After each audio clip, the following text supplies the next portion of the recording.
vamos a hablar de las porciones que lo constituyen en una presentación muy rápida. Ya habíamos quedado que presentan a las tenias y a las abollonaduras, pero vamos a hablar rápidamente de las porciones que lo constituyen. Primero que nada tenemos al ciego y aquí entramos en un dilema. Miren, hay distintos enfoques sobre lo que es el ciego y los límites del ciego. Algunos autores afirman que anatómicamente el ciego comienza con esta estructura, que es la transición ileocecal. En el vivo, pues es una ámpula ileocecal. Entonces, algunos autores comentan que a partir de la desembocadura de la ámpula ileocecal hacia abajo se encuentra el ciego, es decir, el ciego estaría ocupando toda esta porción.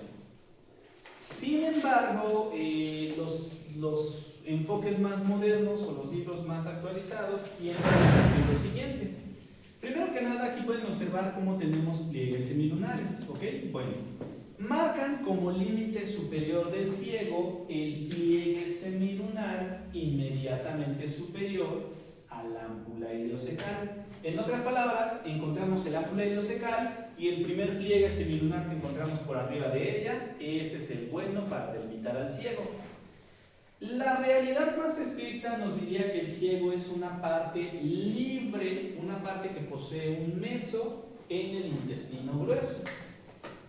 Sin embargo, al corte, pues la mejor referencia que encontramos es el primer pliegue semilunar por arriba de la desembocadura del ámpula ileocecal. Para fines de evaluación en esta clase lo van a decir así.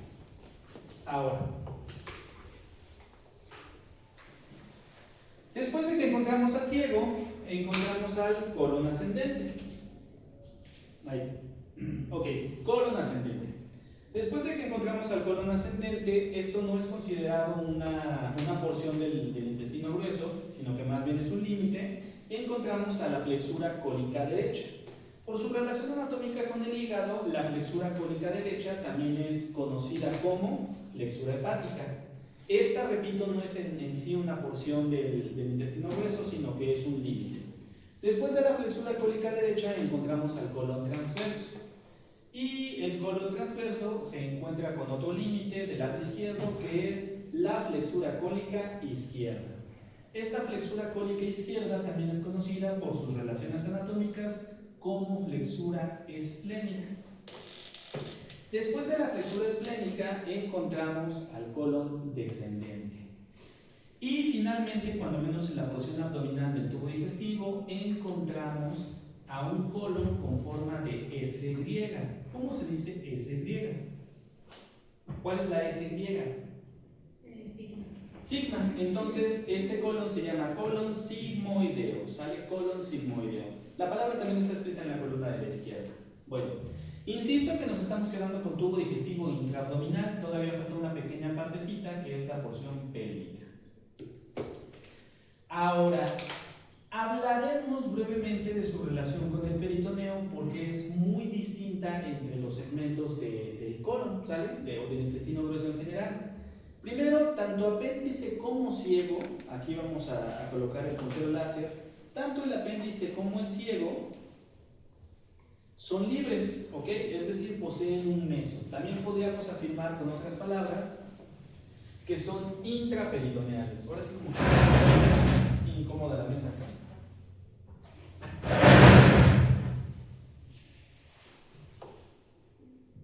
Ok, entonces, apéndice y ciego son intraperitoneales. Cada uno posee su respectivo mesoapéndice y mesociego. Doctor, el apéndice en 2/3 de la población se encuentra retrocecal. Tienen toda la razón, pero aún siendo retrocecal y aunque queda atrapado entre las dos paredes, se le sigue considerando libre, sigue poseyendo su meso. ¿Ok? Después de esto encontramos el colon ascendente, que por definición no posee un meso, sino que está adherido a la pared posterior. Ah, perfecto, a todo dar muy bien con el colon ascendente. Y después encontramos al colon transverso, que nuevamente presenta un meso, ¿sale? Nuevamente hablamos de una porción del tubo digestivo intraperitoneal. Después de esto encontramos a la flexura cólica izquierda y al colon descendente que están adheridos a la parte posterior, ¿sale? Están adheridos a la parte posterior abdominal. Y por último encontramos al colon sigmoide que nuevamente recupera esta libertad, esta intraperitonealidad, es decir, posee un meso. Los que tienen palomita entonces son intraperitoneales o poseen mesos, y los que tienen un tache son básicamente adherencias o están adheridos a la pared posterior. ¿Vamos bien hasta acá? Bueno, más adelante platicaremos de esas adherencias que son las fases de coalescencia, pero vamos a agregar algunos puntos importantes de algunas de estas regiones. Para lo que voy a comentar a continuación les quiero mostrar esto. Aquí tenemos, ¿cómo se llama esta porción? Colon ascendente. Entonces, fíjense que entre el colon ascendente y la pared abdominal tenemos un espacio. Yo creo que lo alcanzan a notar, marcado con color naranja. ¿Vamos bien hasta aquí? Bueno, este espacio se conoce como corredera paracólica. Corredera paracólica. Y spoiler, también existe del otro lado otra corredera paracólica. ¿Cómo las diferenciamos? Derecha e izquierda. Por si tienen duda de cómo se escribe la palabra, aquí están. Corredera paracólica, corredera paracólica. ¿Vamos bien hasta este momento? Bueno, miren, cuando concebimos al marco cólico, tendemos a pensar a que es simétrico y que además su centro está perfectamente alineado sobre la línea medio corporal. En otras palabras, si parto de la línea medio corporal de mi panza, más o menos tendemos a pensar que están equidistantes a la línea medio corporal, tanto el colon ascendente como el colon descendente, pero no ocurre de esta manera. Están ligeramente orientados hacia la izquierda, de tal manera que el colon ascendente es ligeramente más medial y el colon descendente es ligeramente más lateral. Esto incluso se refleja de la siguiente forma.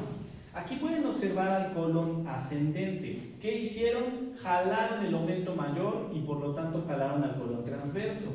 Y podemos ver al colon ascendente, incluso al ciego. Pero el colon descendente no. Aquí yo había ponido un colon descendente, pero no se ve. Porque está tapado por las asas intestinales, tampoco es gran ciencia.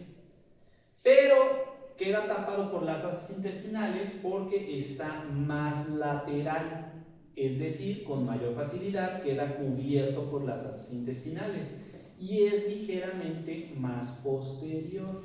¿Vamos bien hasta acá? Entonces, colon ascendente y colon descendente pues sí son aproximadamente simétricos, pero sí tienen esa marcada diferencia de que el colon descendente queda más atrás y también es más largo, ¿sale?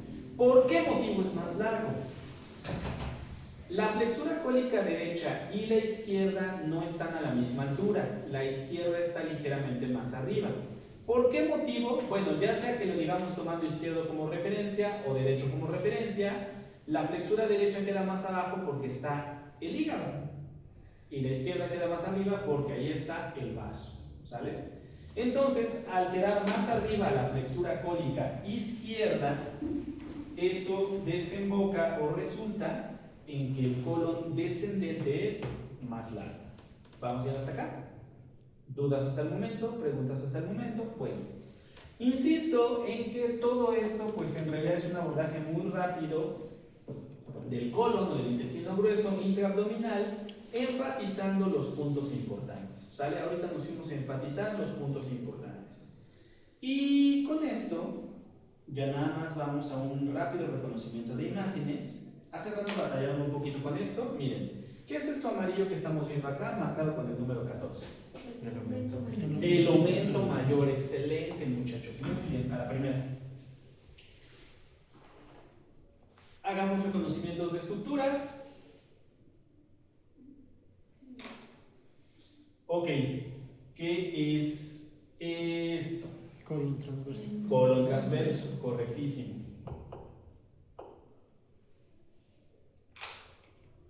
¿Qué es esto? Bueno, en realidad, vamos a dejarlo hasta acá.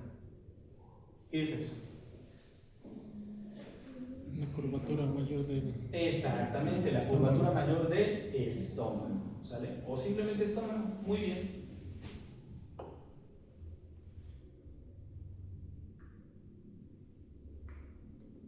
¿Qué es esto? Colon ascendente. El 10 es el colon ascendente y el 9 el ciego. Perfecto, ¿sale? Ok. Esto ya lo habíamos visto antes. 7 que son asas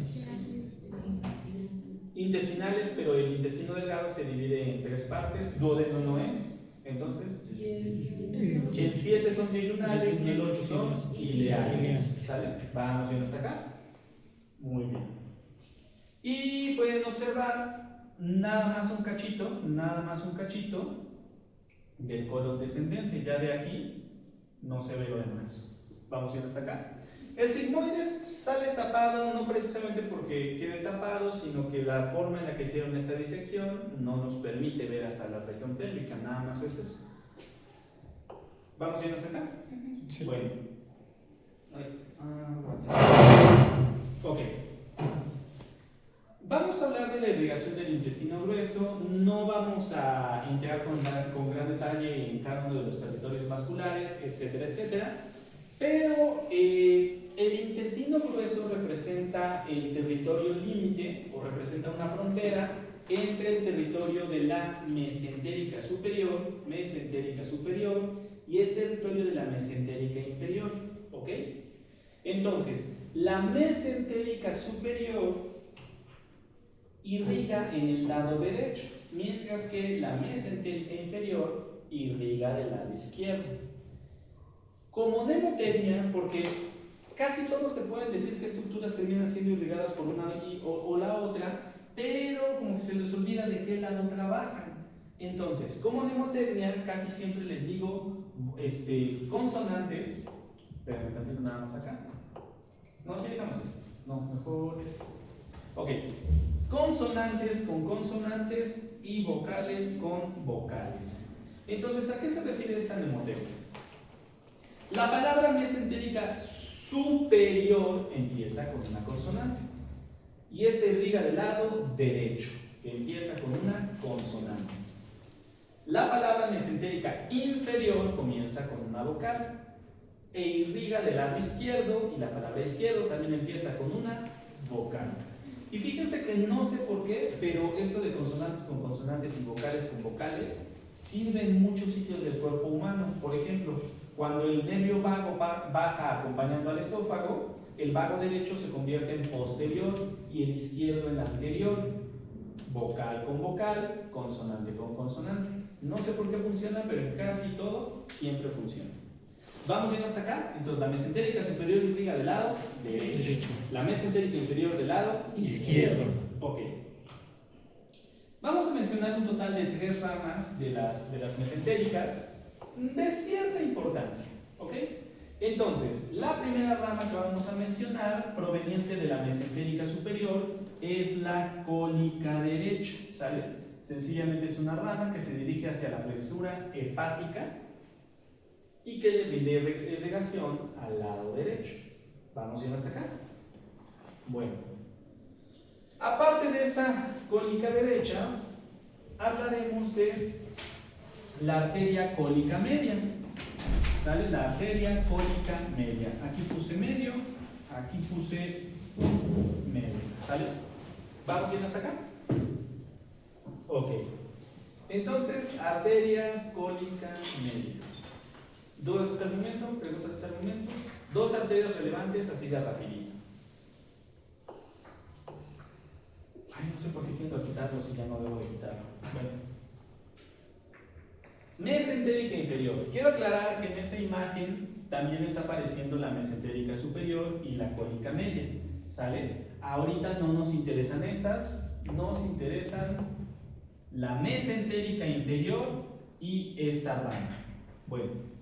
Primero que nada, la mesentérica inferior da una rama que se llama cólica izquierda, arteria cólica izquierda.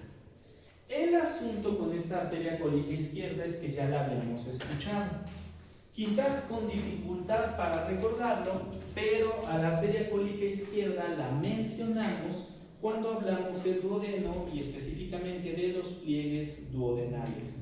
Entonces, ¿qué ocurría? Justamente es cuando hablamos del pliegue paraduodenal, ay, me voy a matar acá. Cuando hablamos del pliegue paraduodenal, justamente mencionamos que el pliegue paraduodenal tenía a la vena mesentérica inferior, pero también a la arteria cólica izquierda, ¿sale? Bueno, entonces la cólica izquierda es la principal rama colateral de la mesentérica inferior.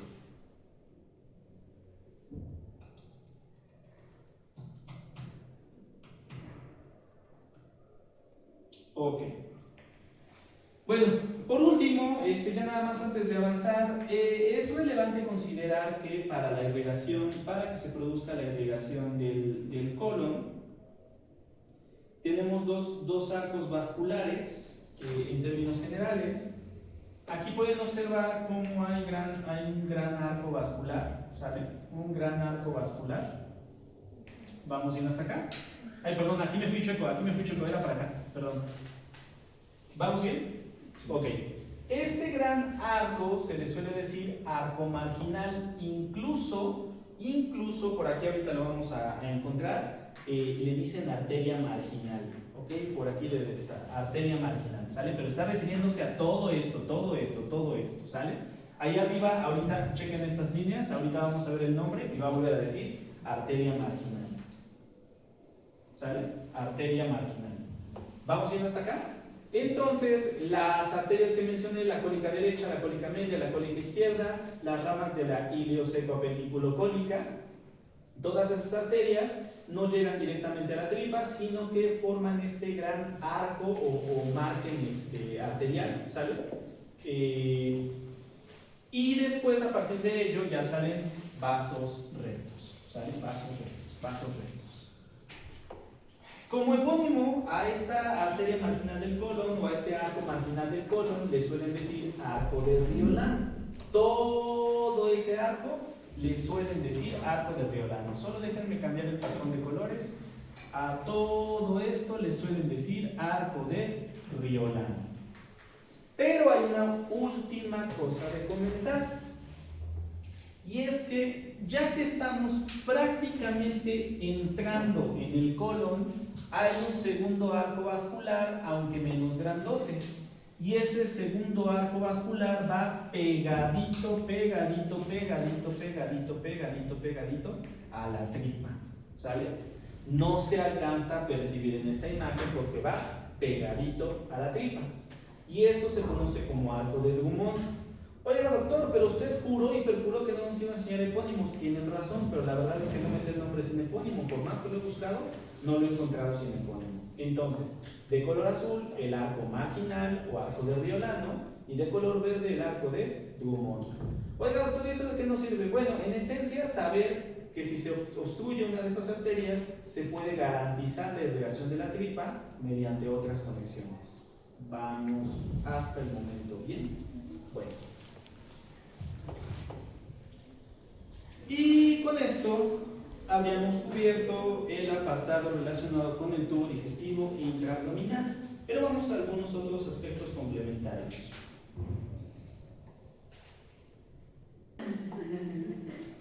Vamos a hablar de inervación del tubo digestivo y voy a terminar explicando por qué se vuelve mucho más valioso hablar de la inervación del tubo digestivo que de otros órganos. Porque tiene una particularidad que no tiene ni el corazón, ni el pulmón, ni otras estructuras. Bueno, miren, la cuestión primero es la siguiente. A continuación les presento un diagrama en el cual intento esquematizar o intento escalonar la manera en la que se lleva a cabo la inervación de las estructuras viscerales. ¿Okay? Las estructuras viscerales, como los pulmones, como el corazón, como el estómago, como el intestino delgado o el intestino grueso, tienen fibras provenientes del sistema nervioso autonómico. Eso es lo primero. Y el sistema nervioso autonómico, sí se los comenté la clase pasada, lo de que tiene dos partes, una simpática y otra parasimpática. ¿No lo comenté? Ok, bien. Espero que no me funen por lo que voy a decir a continuación. Verán. El sistema nervioso autonómico tiene dos componentes que actúan en momentos diferentes, pero los dos tienen como finalidad preservar la vida. está la división simpática y está la división parasimpática. Generalmente, para que los diferencien como una mnemotecnia, ustedes que ahorita apenas están empapando de esto, les digo que piensen en lo más simpático que puedan imaginar. Casi siempre el mejor ejemplo es Henry Cavill, sin camisa. Entonces, digo, cada quien elige su ejemplo. Me han dicho, no, a mí no me gusta Henry Cavill, prefiero a las Blackpink, prefiero lo que sea. Bueno, pero Henry Cavill es así como que hombres o mujeres, es un buen ejemplo. Bueno, entonces, imagínense que van abriendo esa puerta allá atrás y de pronto viene Henry Cavill caminando sin camisa. Los mira o las mira fijamente y entonces sonríe con esa dentadura perfecta y detrás de él saca un ramo de tulipanes y comienza a caminar aceleradamente hacia ustedes. Entonces, hayan agarrado el ejemplo que hayan agarrado, piensen en el conjunto de reacciones físicas que tiene su cuerpo. Aumenta la frecuencia cardíaca, aumenta la frecuencia respiratoria, aumenta la vascularización a nivel periférico, disminuyen los mecanismos de protección gástrica. Por ejemplo, suelen decir los alumnos, ¿cómo te llamas? ¿Yo? Sí. Lupita. No, atrás de Lupita, está ahí. Nicole.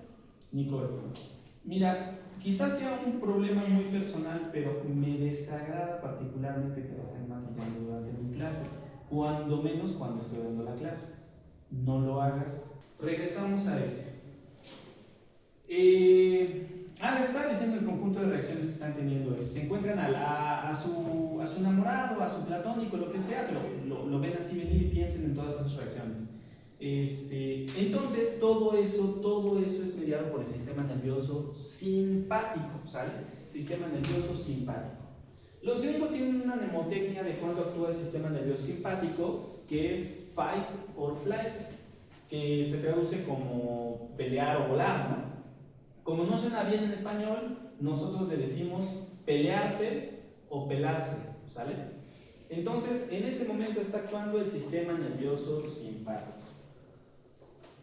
¿Son foráneos? ¿Alzan la mano? ¿Son foráneos todos?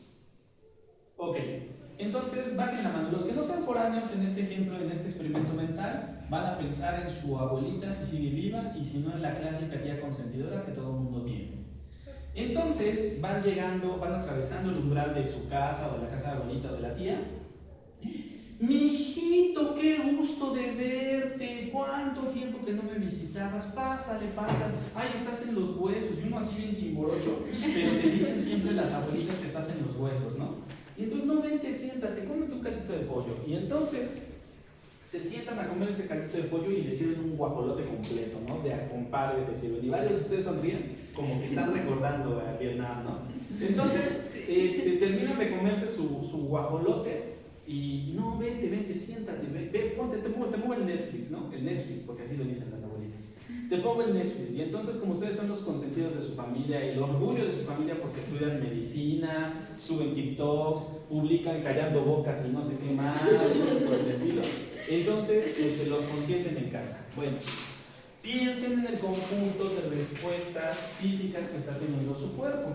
Aumenta el peristaltismo, aumentan los mecanismos de protección gástrica, disminuye la vascularización a nivel periférico, las pupilas se contraen, la frecuencia cardíaca disminuye, la frecuencia respiratoria también disminuye, etc. ¿Sale? Eso está siendo mediado por el parasimpático. ¿Sale? Yo diría que es como una mamá, como una abuelita protectora, la actividad del sistema nervioso parasimpático.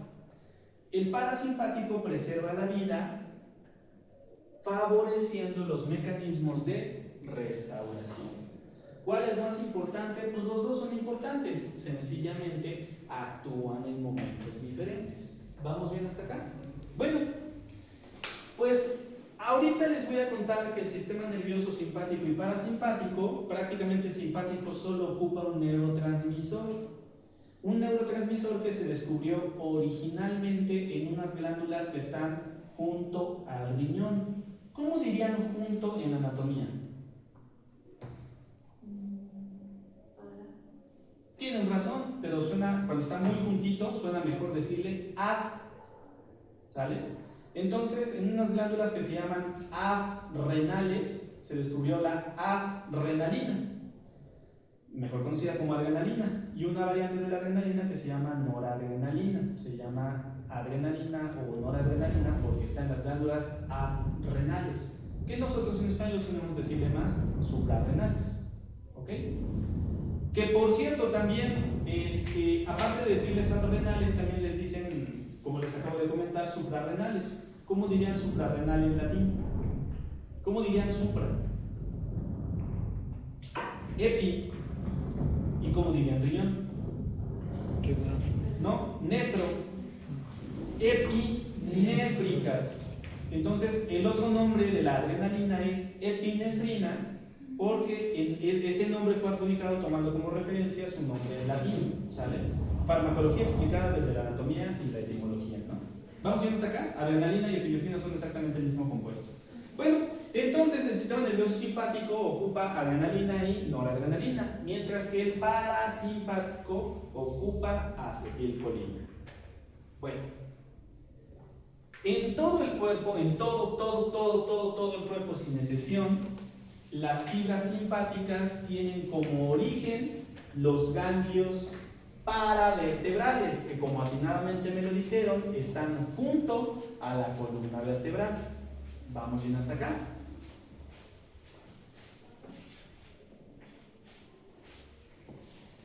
Por otro lado, prácticamente todas las aferencias de tipo parasimpático del cuerpo humano solo pueden venir de dos sitios.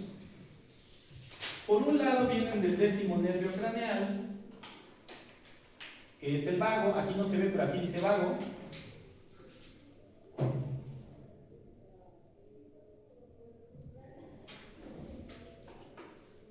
Vago.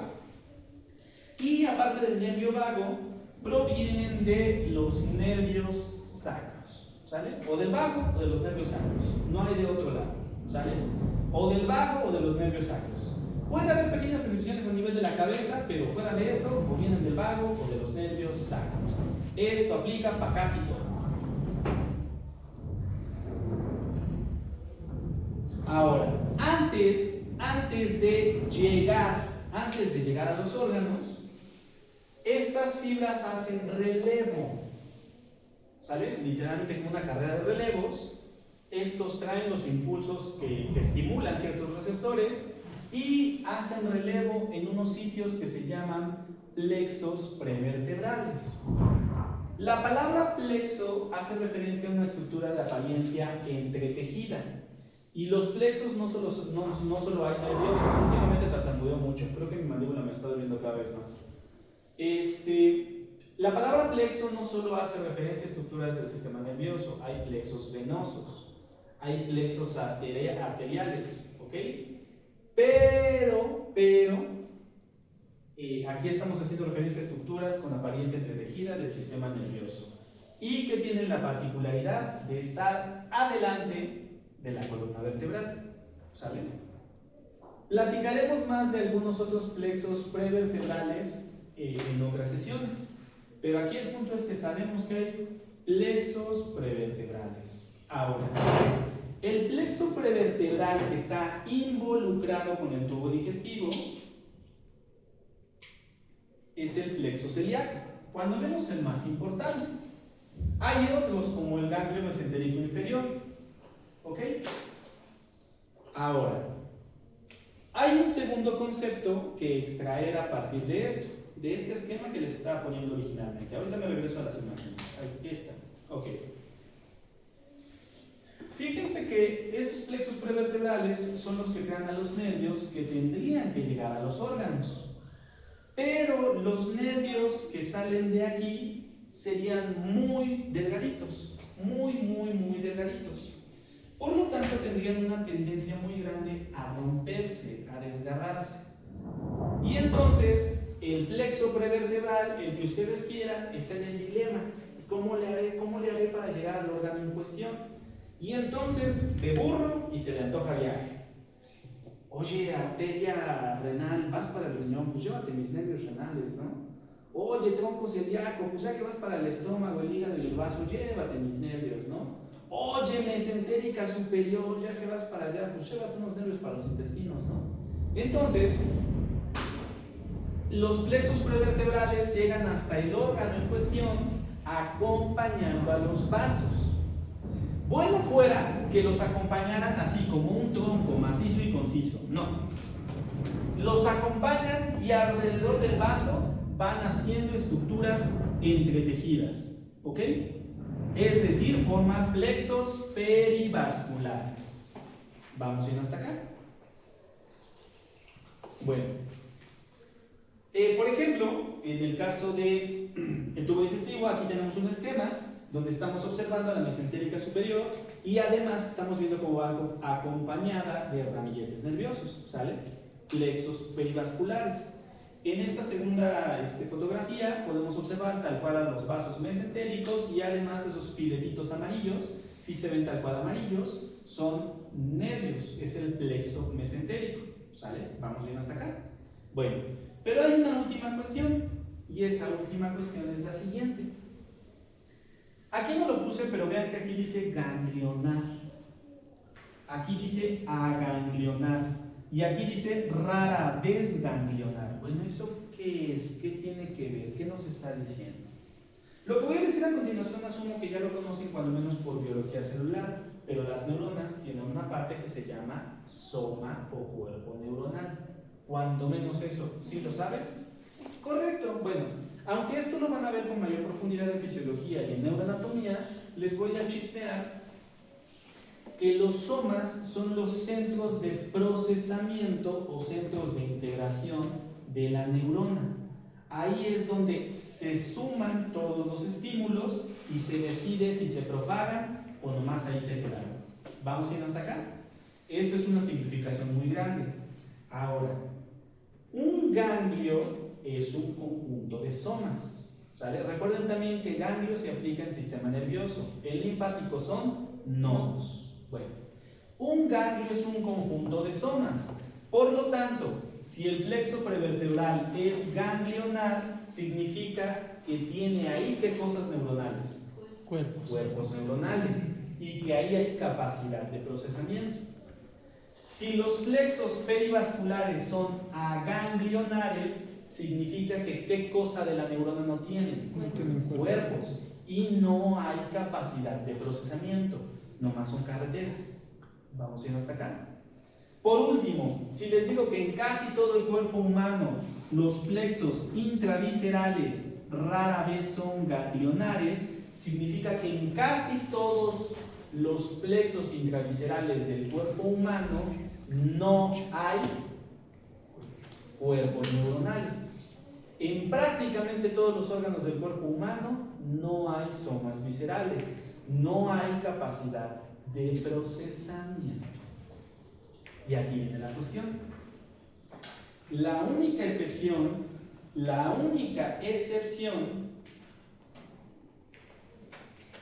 es el tubo digestivo. Empezamos contigo, primer párrafo. Sí. Femenino de 2 semanas de edad, admitida en el servicio médico por distensión abdominal y vómitos. No, atrás.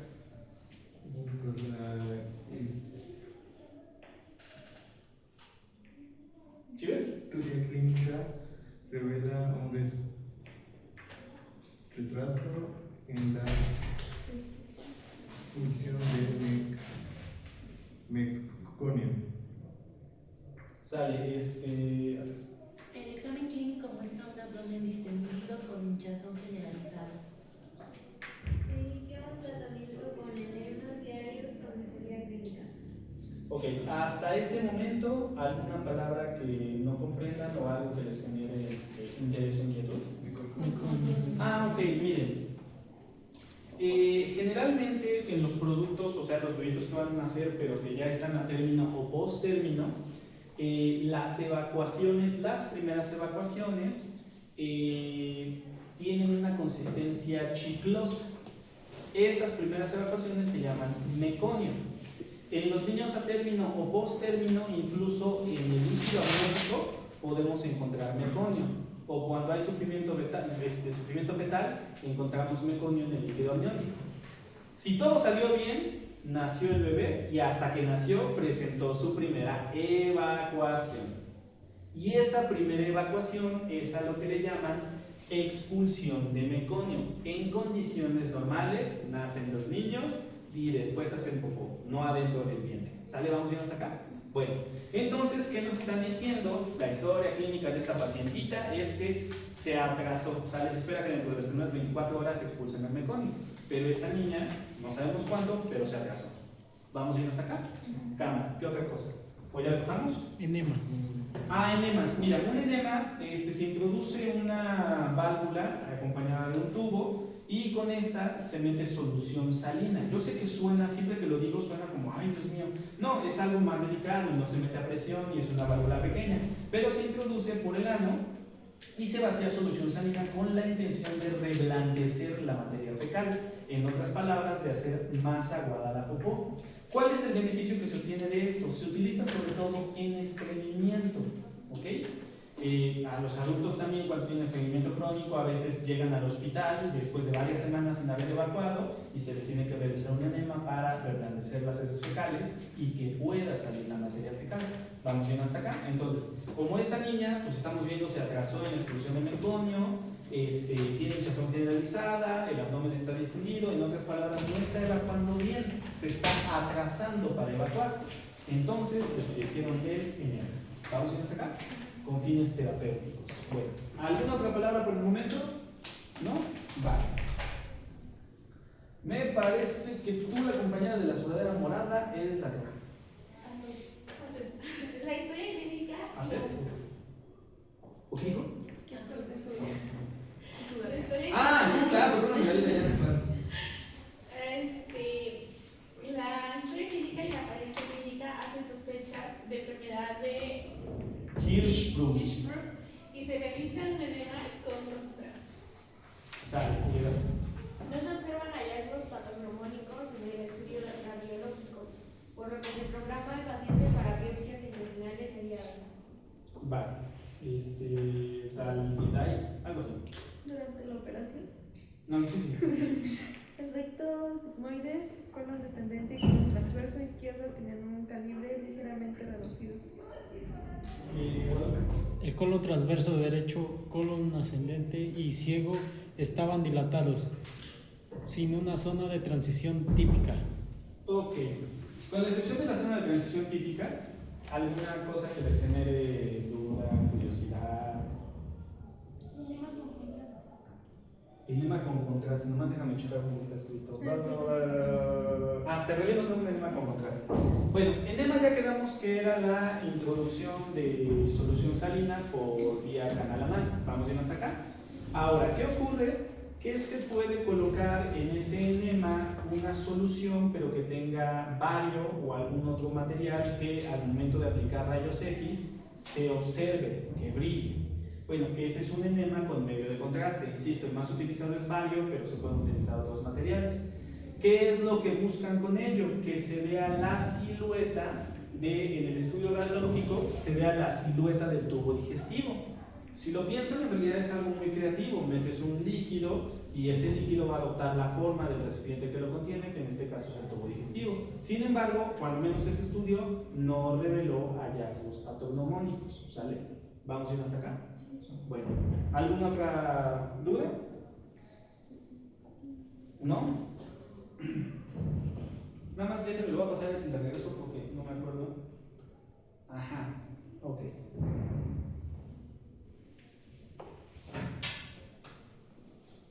Se realizó una inmunohistoquímica y los resultados mostraron Presencia de células ganglionares en el recto, colon descendente y ascendente. Ausencia de células ganglionares en el colon transverso.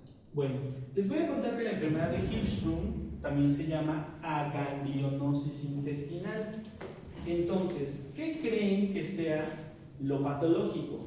¿Las zonas donde encontraron células ganglionares o las zonas donde no encontraron células ganglionares? O sea, donde No encontraron células ganglionares, correcto. Ahora, ¿qué son las células ganglionares? Pero ahorita les pongo eso. Ok. ¿Qué son las células ganglionares? Bueno, los plexos intraviscerales, como se los decía al comienzo de todo este pequeño bloque, los plexos intraviscerales son irrelevantes porque son aganglionares, generalmente. Pero en el tubo digestivo es el único órgano de todo el cuerpo humano con plexos intraviscerales ganglionares, concretamente el plexo mientérico de Auerbach y el submucoso de Meissner. ¿Vamos bien hasta acá? Ahora, la existencia de estos plexos ganglionares le conceden al tubo digestivo la capacidad para autorregularse, o si no quieren decir autorregularse, regularse de forma local, emitir una respuesta local. Les voy a contar que en ausencia de conexiones con el sistema nervioso central, si un material pasa por el tubo digestivo y el tubo digestivo se distiende, simplemente por el estímulo de distensión del tubo digestivo, en respuesta hace esto. Simplemente porque algo pasó y lo dilató, en respuesta hace esto. Y esa respuesta, ese reflejo, en parte es mediado por estos plexos ganglionares. ¿Qué le está pasando a nuestra pacientita? Que no tiene células ganglionares. No tiene células ganglionares, este reflejo para favorecer a la peristalsis no existe. Se dilata y se queda dilatado. Literalmente quieren saber cómo fue que terminó pudiendo evacuar, porque llega más contenido y empuja al que estaba adelante. Pero realmente su tubo digestivo no tiene la capacidad para propeler a la materia fecal. Vamos a ir hasta acá. ¿Esto ocurre solo en pediátricos? Se manifiesta en pacientes pediátricos. En este caso es una enfermedad que se manifiesta desde los primeros meses de nacido y es incurable, pero no intratable. Y justamente, vamos a... acá, sale. Un mes después la paciente se sometió a una colectomía subtotal. Sí, hasta allá atrás. La evolución postoperatoria fue sin complicaciones. Va, Aileen. La paciente comenzó a tener función intestinal 2 días después de la cirugía, con 8 a 10 deposiciones al día. Actualmente está siendo monitoreada como paciente ambulatorio. 3 meses después de la cirugía, ganó peso satisfactoriamente y tiene... No, sí, también. 3 meses después de la cirugía ganó peso satisfactoriamente y tiene 3 a 4 deposiciones al día, que para esa etapa es normal, ¿sale? Bueno, entonces, ¿qué fue lo que pasó? No le pueden regenerar a las neuronas que están en el tubo digestivo. De plano, ese tubo digestivo nunca se iba a mover bien, entonces se lo quitaron. Y resultó mejor, porque gracias a eso, aunque tiene menos tubo digestivo, se mejora el tránsito intestinal. Vamos a ir hasta acá. Literalmente le quitaron los pedacitos de tubo digestivo que no iban a contraerse convenientemente, consiguiendo una mejoría clínica. Gana peso y evacúa cada que debe evacuar. ¿Dudas hasta el momento? ¿Preguntas hasta el momento? Bueno, mándeme. Dice que carecía de las glándulas a nivel del cono transverso. No glándulas, células ganglionares, ¿sale? Aquí hay una cuestión. El chido es que el hallazgo nos dice que hay ausencia de células ganglionares en colon transverso. Por lo tanto, lo que asumimos es que en esta colectomía subtotal, principalmente lo que le quitaron fue colon transverso. En este caso, cuando descargué el artículo, no decía si también le quitaron, generalmente dejan una zona adicional, entonces es posible que le hayan quitado también colon, una parte del colon ascendente y una parte del colon descendente, que dejan un margen. No lo vi en el artículo publicado, pero generalmente le hacen así. ¿Va?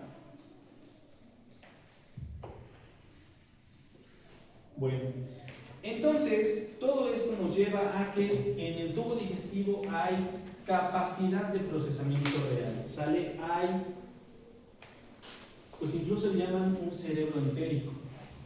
No, claro que no vamos a aplicar una fórmula matemática y estas células lo van a poder resolver, pero tienen capacidad de recibir estímulos, procesarlos y emitir una respuesta. ¿Vamos bien hasta acá? Bueno, aprovechando que están casi todos, excepto la compañera que se salió de por allá, ya, el tema lo vamos a dejar hasta aquí por el día.